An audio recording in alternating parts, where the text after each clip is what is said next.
কাশ্মীরের অনন্তনাগে অভিযানের সময় তুষার ঝড়ে প্রাণ হারালেন দেশের দুই এলিট প্যারা কমান্ডো।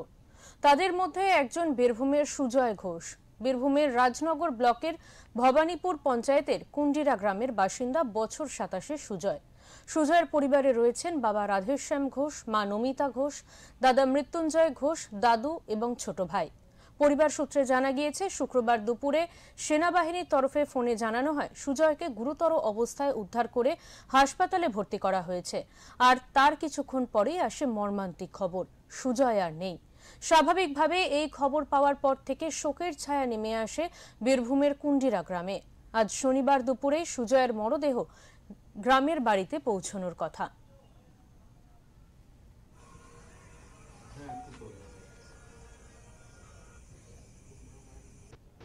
আমার সঙ্গে লাস্ট ৬ তারিখ কথা হয়। ৬ তারিখ কথা হওয়ার পরে বলেছিল যে আমার ফোন এখন একটু উপরে যাবো, তো ফোনে কোনো নেটওয়ার্ক থাকবে না। তো এরকম মাঝে মাঝে বলতো আর কি, মাঝে মাঝে হতো। তো তারপর থেকে আর ফোনে কথা হয়নি। তো আজকে সকাল 11:30টায় আমার কাছে ফোন আসে যে সুজয় একটু আঘাত লেগেছে, আইসিইউতে ভর্তি আছে। আমি তখন ব্যাংকে ছিলাম, আমি তাড়াতাড়ি বাড়ি এলাম। বাড়ি এসে বাবাকে বললাম, বাবা এই ব্যাপার, একটু চোট লেগেছে ভাইয়ের। ঠিক আছে। তারপরে ঠিক ১-১.৫ ঘন্টা নাগাদ আবার ফোন আসে ওদের অফিসের সিও সাহেব ফোন করেন আমাকে যে আমি কি সুজয় ঘোষের দাদা? বলছে হ্যাঁ। তো তারপরে কথা বললাম, হ্যাঁ স্যার বলুন। তো সুজয় আমাদের মধ্যে নেই। বড় ছেলের কাছে জানতে পারলাম যে পাহাড় থেকে পড়ে গেছে, তারপর খানিক পর ফোন আসে যে মারা গেছে। এইটুকুই জানতে পারলাম।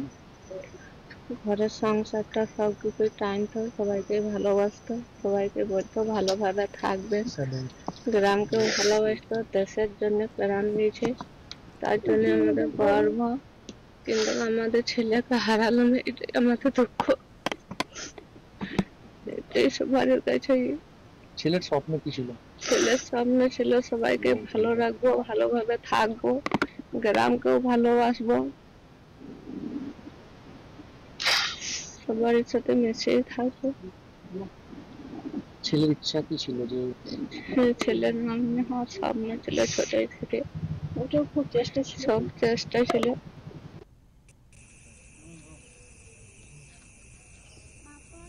বীরভূম থেকে প্রীতম দাসের রিপোর্ট, ওঙ্কার বাংলা।